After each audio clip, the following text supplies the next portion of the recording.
let this play for a minute. Huh? The bass comes in 20 seconds, just like a little interlude.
Alright, ladies and gentlemen, what a long intro here. That was a nice 5/4. Was that 5/4? It isn't 5/4, most of that isn't. Hello, going in and out. Ladies and gentlemen, we have a Detroit bass player. What's your name? Jeff Whittle. Jeff Whittle. And that was my band Tiles. Oh, that's who that was. Oh, y'all doing some complex stuff there, man. Yeah, thanks. That's off of our 5th album. And that's We played with you all before. what band? Dave Hamilton Band. Oh yeah, we played together at the Emerald, I think it was. Yeah, at the Emerald Theater. I'm looking for you. Look familiar. Yeah, we did the King's X show. Right. Yeah. Small world. Look, and joining us. Yeah. We about to do an interview with this fine bass player. And joining us here in the basement. That's BASSMINT. And yes, I spelled it correctly. We have with us Mr. John Sargent, bassist and guitar player. We're going to find out which one he really is a little later on. And we also have with us Mr. Rich Narrington. Boy, I'm doing good on names today. Good. I mean, you know how I be messing up names. Okay, hold on. Go to church and play and then come back. See what I do. We got Mr. James Francis on bass. Mind the price. We got Mr. James Formay on bass. Yeah. We got Mr. Gordon Spencer on t-shirts, bass t-shirts. We got Mr. Reginald Canty on sheet music. Put that rhythm music down, man. I can't. We got my man Mr. William Pope the Second. That's THEE 2211. And we also have Mr. Fernando Sharp. And I can't believe I know everybody's name. You did excellent, man. I just nailed everybody's name. Oh, that's a problem. Except for this one. I know her last name is Sharp, and I know that's her father. And it's Tajanay. Okay, I gotta remember that. Just Taser with a J on it. Taser with a J on it. So what's going on, man? So that's a nice bass playing there, and you know, my first question is, when did you start playing bass? I can see why, but you tell it in your own words. When did you start playing, and why the bass? Why the bass guitar?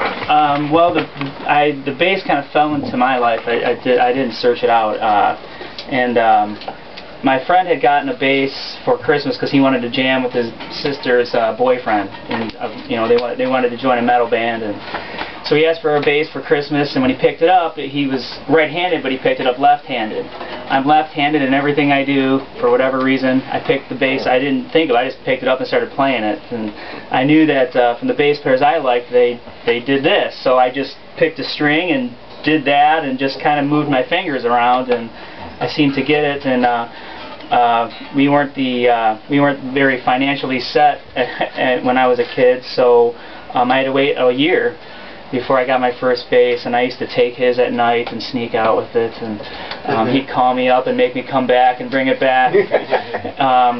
But I really enjoyed it. I didn't know what the bass's role it was in the band. I really didn't. I was guessing, you know. So I would watch my friend's sister's boyfriend play the guitar, and I would just try to follow what he was doing, and because he didn't know what the role of the bass was in the band either, and so you know, I don't know. I just kind of followed guitar parts, but I never liked that. I always liked the music I was listening to. When I got older, I figured out what maybe it was that I liked about the bass. I like when the bass plays separate.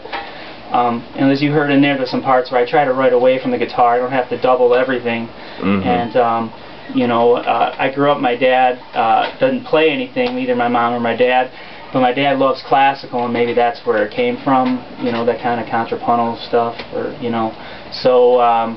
You know, Tony Levin does that a lot with Crimson and the different bands that he's in, and so those are the guys, you know, and Chris Squire didn't always follow every little thing, and you know, and Geddy Lee, obviously. I love Chris Squire. So, I would say it reminded me a lot of Geddy Lee. Yeah, I did hear some. I did hear a little Rush in there. Yeah. Well, Rush with a little beat. Little Dream Theater. Yeah, Little Dream Theater. That album is produced by Terry Brown, who did Rush's first 14 records, so that might be. Oh wow. And Alex Lifeson played the guitar on that, actually. Did he? Yeah, Okay. that Alex Lifeson. It was the first time he'd worked with Terry since the Power Windows tour or album or something like that. And the weird thing about that song is that what gets lost is that bass line was written around the rhythm guitar part, which you don't hear anymore, because when Alex went in, he really liked the song and he played all over. So you actually don't hear the rhythm that the bass line and drum is written around. You just hear this melody guitar. And it's a little bit that with that particular song, the bass is a little bit of it's really elementary. It's just an F arpeggio. It's just F, A, C, F, and then it's just G, F. But it's the groove, you know, that's the one thing That's what it is. For me, one thing I've had to learn since when I was younger to now is it doesn't matter how many notes you play. It doesn't matter what notes you play. It's what sounds good, what feels good, you know. And that is a good indication of that. I grew up I've grown up a little bit as a musician, because before I would have been, no, I can cram 30 more notes in there. You know, I can do this and that, and you know, like you guys were talking earlier about, it's the notes you don't play. And to me, when you play ballads or things like that, it's obviously it's not the physical aspect, it's the mental aspect, because you want to play. You know, I think sometimes that's why songwriters are like drum machines, because it's never going to play anything that you didn't program in there, and it'll just loop forever, and it'll never say anything to you. But that's how I grew up. I finally got my first bass. It was a Westbury. I don't know if anybody needs this. Oh yeah. And I have one picture of it. You still have it? I do not. I wish I did. Don't you wish you had your first one? I do. I really do. I didn't even have an amp. I just sat there. So well, that's a nice bass you got in your hand right there. What's that?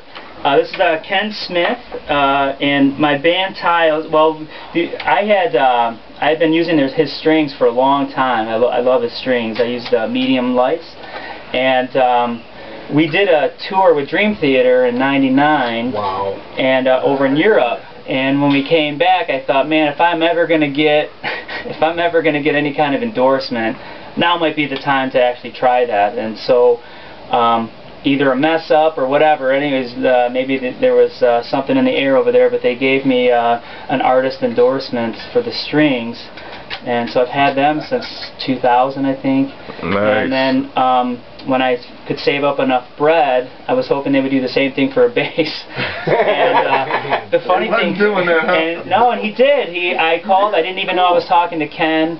And he was so unbelievably nice. You know, he doesn't know everybody he deals with, so they have a file on me, like, you know, some file. And he said, all right. He goes, go to the website, and so this is the bass I chose, and I love it. I have a jazz bass, a '60s reissue, and I have a Precision, which was the first bass I bought with my own bread. Okay. But it's the Squire model. Is all I had.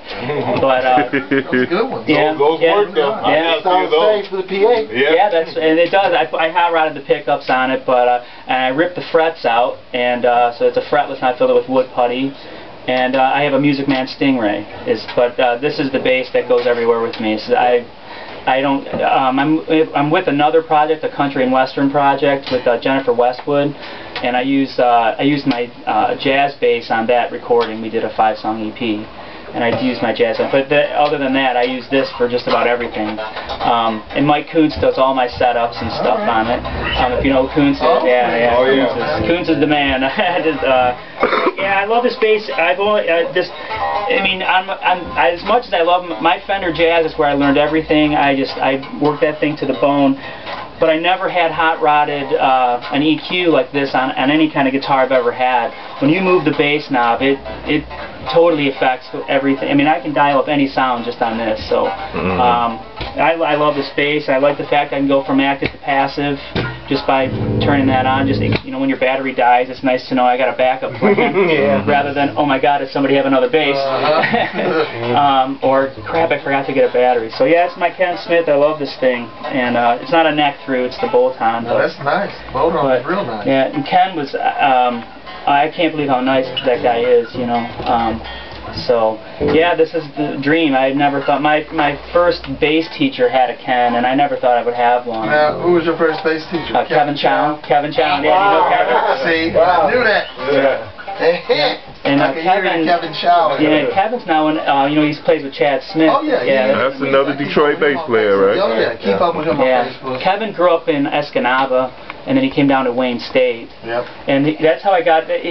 Kevin's responsible for a lot of things in my, if you want to call what my musical life is, a career. But he was a studio guy on the first Tiles record and recommended me as a student to try out. And at that time, Tiles, we had a lot of things going on. Gene Simmons from Kiss was looking at us, and there was a lot of we had some good things going on. And for Kevin to do that was really nice. And after when Kevin went with, he moved out to L.A. You know, he's working with the Thomas Illich there for a while, and then he moved out to L.A. I went with Rich Kovaleski, and from bass school, and I went with him for a long time. I stopped. I'm actually back with him now. I'm taking up upright, so I'm gonna learn upright now. Yeah. So I'm studying still to this day. So I always want to learn. Okay. Well, so what kind of gear you use when you out there on the road or here locally? I got this, and then I have a bag that's got all my little pedals in it. And there's a friend of mine named Brian Paxson, and he did me this amazing favor when we were on the road with Dream Theater. John Petrucci, the guitar player, had this amazing. Well, he's got money, but he had this refrigerator of things, but there was no spaghetti accords. It was just he had a power out, and then the sound cable, whatever, that's the effects cable. That was it. And my guitar player found a guy at Electronic Innovations. His nickname is Soul Fruit. And he did that for my guitar playing. It looked amazing. So I asked this friend of mine to do the same thing for me. So I have a little Furman pedal. I did not find any effects units that I liked at all. I don't like a distorted bass, but I do like it to be a little dirty. So I have, and I'm blanking on the name of it right now, but it'll come to me. But I have that. I have a little flanger, an MXR flanger. I have a tuner, and I have an AV box. So when I tune, you don't hear it. And that's all I use. And that or it's not an AV, but yeah, I guess it'd be like a AV. It's just a 1 and 2. Yeah, it's just a switcher. And that's all I use. And I just the little whatever the heck the name of that thing is, I just dirty it up just a tiny bit, and it just adds a nice little growl to it. And I don't know how many different effects units I tried. It was driving me nuts. So what we did is we cut the power cable on that, put the male end just on a little short cord, and we hardwired my cable in. So when I bring my amp, I play Eden amps, and it's just a big long snake, and it's all wired together. So I just throw it out. It takes me 2 seconds, and boom, everything's up running, and it's all really good. And those Eden amps. Is that a custom one? Yeah, this guy Brian Paxson did it for me. He's a bass player in some bands around town, and he really gets into doing that stuff. So I talked to him, kind of told him what I wanted, and he came over and we banged it out in an afternoon, and I set up in like 3 seconds. And I have a Eden 410, and then I have a 210, so I can kind of customize it. And so that's the kind of gear that I use. I try to make everything. I'm not a gearhead at all. So I do have to play move pedals. I have those, like Geddy Lee. I have to play bass pedals when I play. So my guitar player has all of that stuff, in his rack, all I do is run a MIDI cable, plug it in, and then my sounds are all there. And so I do like actual sounds, and then we trigger just big keyboard pads and stuff, and they're just kind of triggered and stuff. So that's how we run that. So Technology. yeah, and with Jennifer Westwood, it's a completely different thing. I'm just you know, it's just I backup sing and I just play bass. I don't have to do any pedals. I don't have to do it. It's you know, it's fun. It's big, isn't it? Yeah. Okay, so if we wanted to listen to the material that you represent as a Detroit bass player, we can catch you on the Tiles. Yeah, you can go to www.tiles-music.com. That takes you right to our homepage, which got links everywhere and all the information. But we're on YouTube. If you YouTube Tiles Band or Tiles Music, it'll come up. But our official page is Tiles Chris. It's a long story, but that's what it is. We're on Facebook and the old and antiquated MySpace. I'm still on MySpace too. I ain't giving up on them yet. I forgot my password. Love it. But yeah, so that's where we're at, and we're writing our next record right now. So that'll be number 6. We do have a live album from that Dream Theater tour. It's called Presence in Europe, Tiles Presence in Europe. We record. It's a board tape right up, left and right out of the board. For sale? Yep. Yeah. If you go to the website, everything's there. Or you can go to Amazon or iTunes or anything like that and just search Tiles. And you also playing with who else?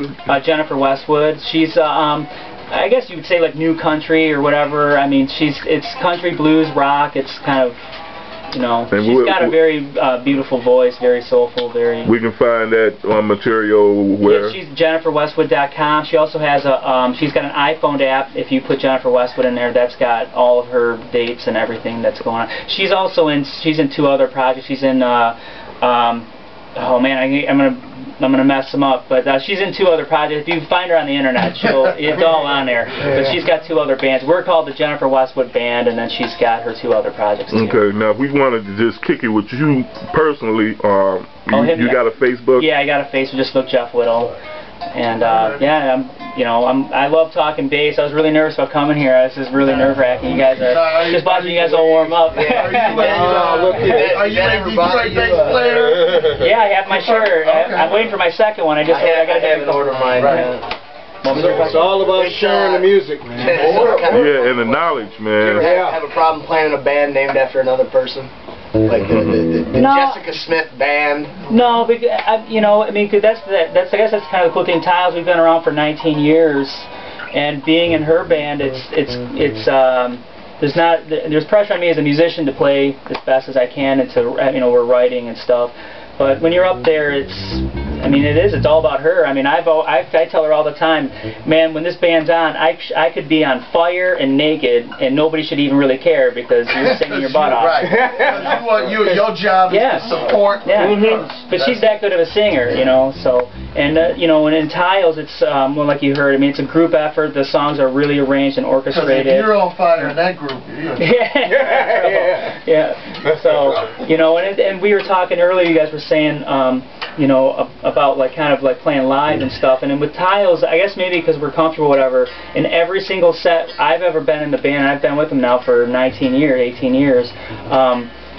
We always have a song where somewhere in there's a section where it's completely improvised, and we've never not played a show where there was an ending of a song where we honestly don't know where it's going to go. I mean, we might have an idea, but I mean, we don't know where it's coming out the other end. I don't know what Chris, my guitar player, is going to play. I don't know what Mark's going to play, and that makes it a lot of fun. And when there's nobody in the bar, you know, to me, I just think those are the moments I live for. I'm going to learn a lot. And if I can get the people that are working the bar that have to be there, they probably don't want to be there listening to us, but they're there, and if we can entertain them, if you can get those guys just to say, man, you know, I'm sorry there was nobody here, but you guys tore it up, then, then you know what, that's what my job as a musician is. Just all you can do is go out and do the best that you can do, and the rest of that stuff's going to have to work itself out. Mark's a really good drummer, too. Oh, Mark is a school drummer, man. He played all through college. We've been friends for a long time. Oh, yeah, then you know Mark. Yeah. Mark's and his jazz playing is just sick, man. He is just very, very. His snare work is just I get lost in it. I don't know how I don't know how somebody can play that fast. I don't. He's just so great, you know. Practice. He makes his own. I don't know if you know it, but he makes his own kit. That's his own. No, that's what I was. Okay. Yeah, he orders the shells, And then he puts everything. He drills all the lugs in there, and yeah, Mark does all that. Yeah. Cool. But so yeah, that's that's Tiles and Jenny keep me busy. I'm in a little cover band, subbing for a guy right now, so I'm stay busy. And my dad and what band? they're called the Stereo Kings. Yeah, they just play everything from Earth, Wind, and Fire to Daughtry. There you go. Well, which is kind of good sometimes because now you get to do a lot of stuff you don't normally get to do. Yeah, I don't have a lot of time to sit down and figure out a bunch of covers, but when they're paying you to do it, all of a sudden you're motivated. Right. And then sometimes you find out it's like, I never knew that song was like that. Yeah. It's kind of sweet. Yeah. Opens your ears. Yeah. Oh yeah. We had to do a No Doubt song and Spiderwebs or something like that. That guy's a good bass player. Yeah, and I don't recall the song, but the song bass line was sweet. Yeah, no, he's got some really wicked stuff. What else? It was another one. What's with the Stefani? What's Stefani? Yeah, that's No Doubt. That's No Doubt. Yeah. She did a couple of songs with Sublime too. Right. That girl can scream. But yeah, so I mean that was really cool. There was a lot of stuff that I learned from that, and I had to make up a bunch of charts for those. I hadn't done that in a long time, and I just keep learning. A few years ago, I went back to Macomb Community and was in their big band for a semester and studied that, and I was their electric guy, and I just try to keep learning. I try to play all kinds of metal, bluegrass. How good I do, I don't know, but I just want to play. I see that String on the Night. If you've ever seen that film, Kenny that's great. Yeah, it's an amazing film, and Kenny Kirkland says in there that they were getting some slack because they're being these jazz guys, and they're getting beat up, for playing with Sting. And he says, and it's always lived with me. I learned that when I was first playing bass. I heard him say this, and he had said that I don't know, man. I just want to play all the music. I just want to, and that's, I'm not saying that I can physically play all the music, but I would love to be that, Do at least one try. What's your choice? Your go-to, your comfort, I like progressive rock. Love. Yeah, I can tell that. I like progressive. Rush. Just Chris Squire. Yeah, the Getty stuff, and and I only say that because progressive rock, it still has the rock element and the surprise, and even like the Mahavishnu stuff, the fusion stuff. Yeah. Because when you're playing that genre, everything's encompassed. If you threw a reggae bit in the middle of that, nobody's gonna care. The audience is gonna not seem natural. Yeah, you can pull it off too. Exactly. And if you have a really like Tiles, we have a song that starts on our second album, Patterns. It starts off with the whole jazz thing.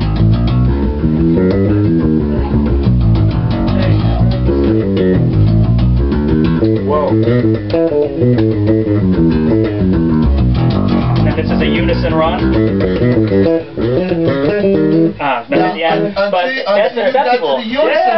There's that 30 more notes. Also considered would be a gospel. That's right. That would be that's totally Sunday morning. Come to a church. That's what you're gonna hear. There you go. There you go. Hear that shout.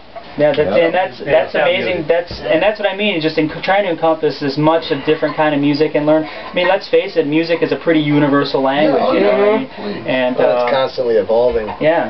And that's really what I like to do. So I love playing bass duets. I love playing classical, and so that's where I'm at.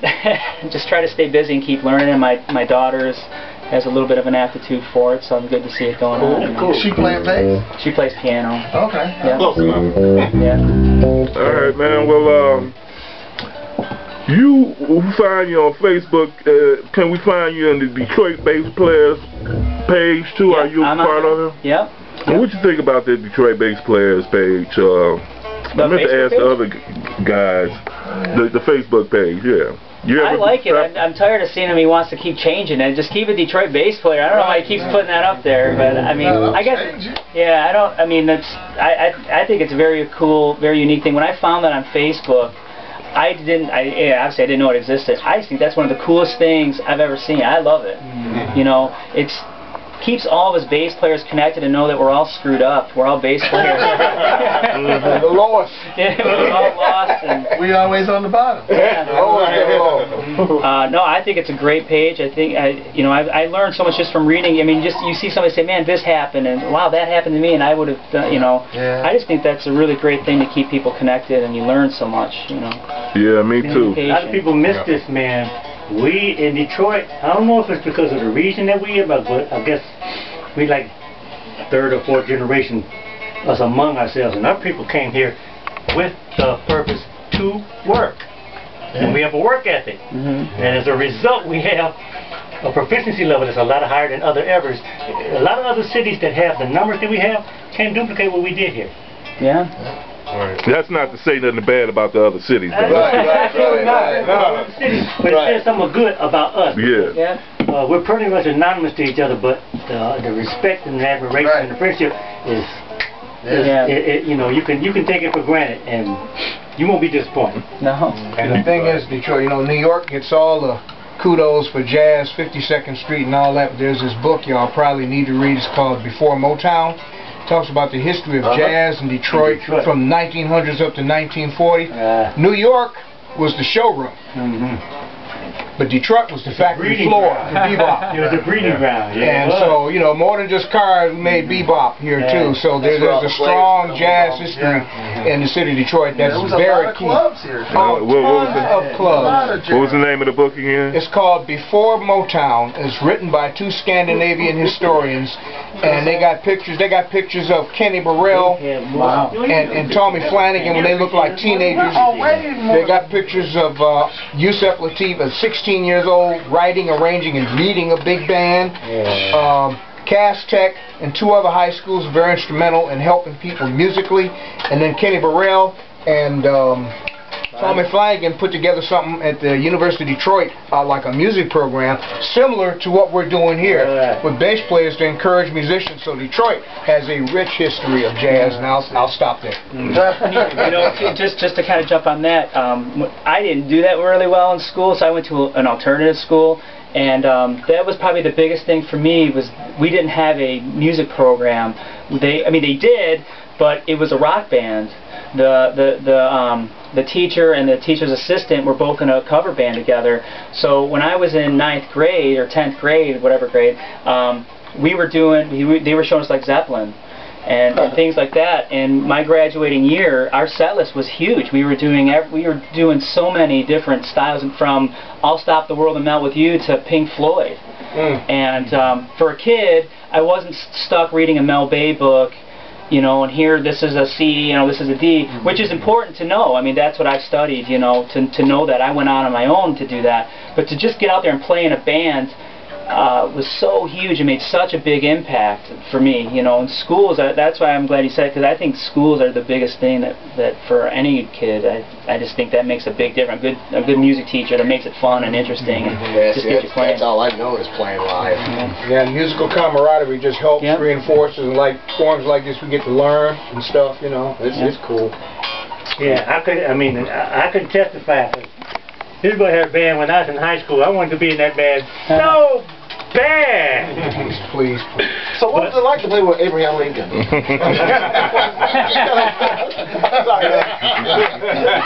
Thomas Jefferson. Was that when he was a vampire? Oh, very good. I was inspired as a young guy in high school, because these guys we were in the same neighborhood. Ain't nothing but 4 square miles. But these guys could play. And I just wanted to be one of them. And if I hadn't met him, I probably would have never pursued formal music education. I never pursued it. Yeah, everybody got it. Thank you to guys like John and Manning Taylor. Well, Jeff, we ain't want to keep you, man. We just wanted you to tell your story, and a very interesting story. I can't wait to watch this one. And anything you like to say? Anything soon? Yeah, Jenny's got. We have 2 shows, the 14th and 15th. One is a charity event. I don't know where I have to look on our page. And then the 14th is at the Machine Shop in Flint. And then Oh, the you got into the machine shop? Yeah. We've been working on that one for a while. And then the 15th is the charity event, and it's at I know it's a benefit for this girl that she was an up-and-comer race motocrosser, and she broke her neck and passed away. But the helicopter apparently didn't get there very quick, so the charity's to help situations like that, help helicopters, or that's the way it was explained to me. It was for motocross accidents. Wow. So you're playing a country act there at the Yeah, that's shop? Jennifer. Yeah. And I don't know where that's at yet. So, but I just know It's on Door Highway. Oh, pretty big, big place. So he knows where it's Huge at. sound system. So that's our next gig, and Tiles is just one I way. got Thursday. I got to pay the Chrysler's hip. Okay, well, anything you want to say in closing, man? No, this is amazing. This is I was very nervous and scared before I got here, so this is amazing. I'm very honored to be here and be part of this amazing talent in this room. So. Yeah, it is some nice bass players and others. All right, man. Well, I gotta say, I never thought I would see a crushed velvet bass. Yeah, you don't come across that too often. Yeah, that's crazy. But then again, I am the Pope of bass. It's awesome. That's cool. Well, you want to just play us a little something out, man? You ain't got to play the whole song. No, I'll play. Let's see here.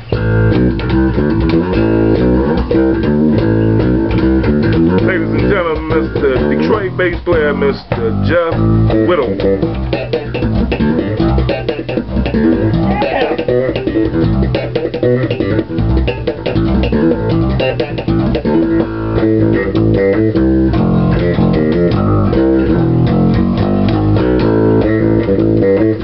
Something like that. Yeah, something like that. Yeah, that's good. Man.